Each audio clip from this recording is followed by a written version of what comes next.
नमस्कार, सुप्रभात मित्रांनो. आलोय दुकानात मी. हायवेच्या एकदम बाजूलाच आहे.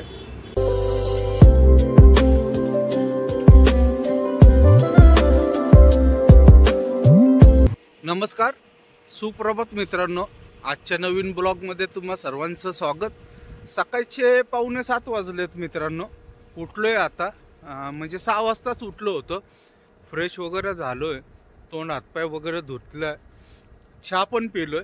आता निघूयात आणि कंपनीकडे जाऊयात. कंपनी आहे, ते दुकान वगैरे नाही. बहुतेक ते बॉक्स, लाकडी बॉक्स वगैरे बनवतात ना, त्याची कंपनी आहे. तर त्यांचा माल आहे. रांजणगाव MIDC मधला लोकेशन पाठवलंय त्यांनी. जाऊयात. ह्या ढाब्यावर झोपलो होतो मित्रांनो. हे मागच्या साईडला इथं रस्ता आहे, मेन रोड आहे. मोठं पार्किंग आहे बघा, तुम्हाला मागं दिसत आहे. एकदम खूप मोठं पार्किंग आहे. जास्त मोठ्या गाड्याच आहेत बघा लागलेल्या. या साईडला वगैरे सगळं पार्किंगच पार्किंग आहे.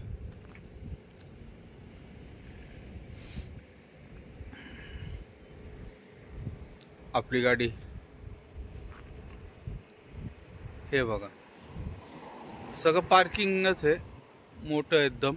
आता जायचं कंपनीत. कंपनीचं जरा मला टेन्शन येतं. कंपनीचा माल असला की लवकर खाली करत नाही. आज एक दिवसात भले रात्र होऊन दे, 8-9 वाजले तरी चालेल, पण एका दिवसात खाली करायला पाहिजे. शक्यतो कंपनीची बोंब असते, 2-2 दिवस पण लागू शकतात. त्यांना काल विचारलं तर त्यांनी सांगितलं की उद्या होईल म्हणून. आता जाऊयात पहिले कंपनीकडे. मध्ये आधी कुठंतरी नाश्ता करू. ह्याच्याकडे नाश्ता नव्हता, आता फक्त चहाच होता. राजस्थानी हॉटेल आहे. तर निघूयात मित्रांनो, जाऊयात पहिले कंपनीकडे. 8:15 वाजलेत मित्रांनो. आलोय दुकानात मी. हायवेच्या एकदम बाजूलाच आहे. मागच्या साईडला गाडी लावलेली आहे. या साईडला दुकान आहे बघा, हे दुकान आहे. आता उघडले, आताच कामगार लोक आले. थोड्या वेळात बहुतेक चालू करतील. अजून त्यांचे सेट नाही आले. ती गाडी बाहेर निघल, आपली गाडी त्या जागेवर लागल. आतमध्येच खाली होणार आहे असं म्हणत आहेत. त्यामुळं काय अडचण नाही पावसा पाण्याचं पण त्यांना. आता बघूयात किती वेळ लागतो आणि कधी येतात आणि कधी चालू करतात. उशीर होऊन दे, पण फक्त आजच्या आत खाली झाली तर बरं होईल. मागं बघा गुलाबाचं झाड वगैरे एकदम पद्धतशीर आहे, चांगलं आहे. एकदम हायवेच्या बाजूला आहे, त्यामुळं जास्त शोधाशोध नाही करायला लागली.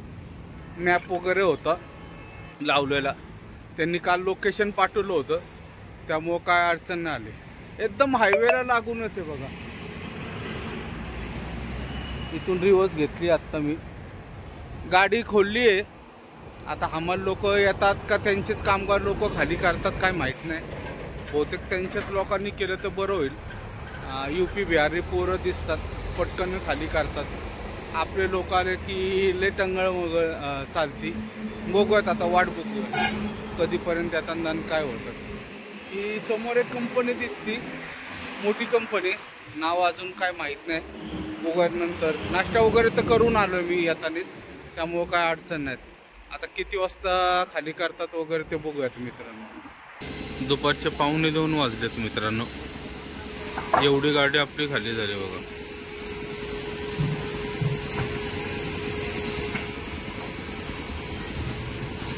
चालू आहे काम, पण रेग्युलरचे म्हणजे कायम गाडी काढणारे हमाल नाही आहेत. निवांत चालू आहे. आहेत भरपूर हमाल, 7-8 जण आहेत. होईल पण थोडा उशीर लागल, पण होणार नक्की. मित्रांनो, संध्याकाळचे 4:30 वाजलेत.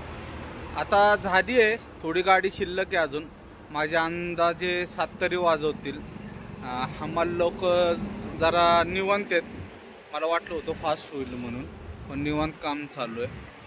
दुकानातलं काम चालू होतं त्यांचं दुपारपर्यंत. दुपारी तसं बघायला गेलं तर दुपारी 2 नंतर जेवण करून आल्यानंतरच जरा गाडी चालू केली त्यांनी व्यवस्थित.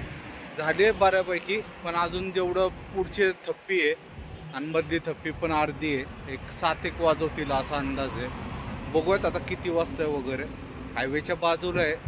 झोपलो होतं, नंतर मी परत हे करून परत 1:30 वाजता उठलो, जेवण वगैरे करून आलो. आपला मोबाईलमध्ये टाइमपास करत बसलो होतो. तेव्हा 7 वाजेची वाट बघायची. तसं 8-9 वाजले तरी चालतील आपल्याला, कारण की आपल्याला जायचं म्हटलं सिटीत म्हटल्यानंतर नो एंट्री बंद झाल्यानंतर जाता येईल.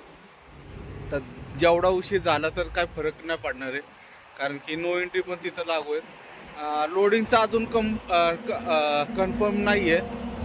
कुंदन शेट विचारत आहेत आता, एक तर एशियन पेंट नाही तर परत एकदा भारत फोर्स. बघूयात आता दोघांपैकी कुठलं होतं ते.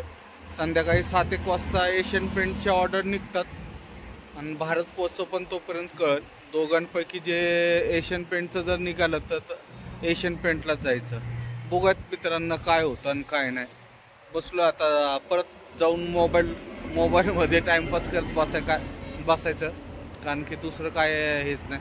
पाऊस वगैरे नाही. दुपारी एक जेवायला गेलतो तेव्हा एक सर आली चांगली, पण नंतर परत काय नाही. आता तर ऊन पडले चांगलं.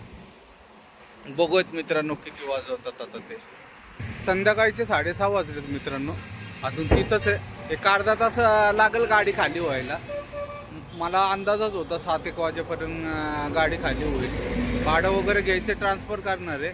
आणि दुसरं गोष्ट म्हणजे आपलं लोडिंगचं फायनल झालं आहे. साताऱ्याला जायचं. मागच्या वेळेस आपण खत भरलं होतं, तेच ऑर्डर आहे म्हैसूरची. परत तिथंच जाऊन तेच खत भरायचं. 2 गाड्या आहेत आपल्या. म्हैसूरची पार्टी दोन्ही म्हणजे एकाच जागी ठिकाणी होणार. दोन्ही गाड्या पण आपल्या 10 टायर मामा पण आहे आणि आपली गाडी पण आहे. पण आपली गाडी साताऱ्यातून भरणार आहे आणि मामाची कोंड्यातून भरणार आहे. कुंदन शेट येतील मामांबरोबर. आपण आज जायचं साई धाब्यावर वगैरे, नाही तर फौजी धाब्यावर झोपूयात. सकाळी नंतर 7-8 वाजता उठून आपला सकाळी तिथं जाता येईल. पण हमाल लोक पण ते 11-12 वाजेपर्यंत येतात. 9 वाजेपर्यंत जरी पोचलो तरी काय अडचण नाही.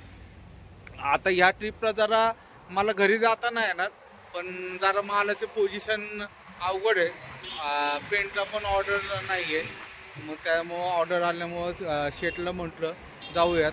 ही ट्रिप घरी जाता येणार का हरकत नाही. माल तरी भेटला, पटकन होईल ट्रिप. जर गेलो आणि तिथून लोडिंग असेल परत चिकमंगळूरवरून तर होईल, कारण की पाऊस पण तिथं भयानक चालू आहे. इथून तर लोडिंग आहे, पण तिथून यायला परत प्रॉब्लेम होतो. बघूयात. पहिले खाली झाली की आपला साताऱ्याचा प्रवास चालू लगेच.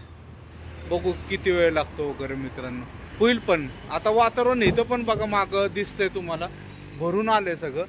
दुपारपासून आहे तसंच, पण पाऊस काय पडायचं नाव घ्यायना. आता थोड्यासाठी जरा एक अर्धा-पाऊण तास थांबायला पाहिजे, त्याच्यानंतर पडलं तरी चालेल. आपली गाडी वगैरे बांधून झाली की पडलं तर काय हरकत नाही. तो बघूयात वाटतो मित्रांनो. खाली झाल्यावर निघूयात मग. मित्रांनो रात्रीचे 11 वाजलेत. आलो आत्ता जस्ट एवढ्यात मी फौजी ढाब्यावर.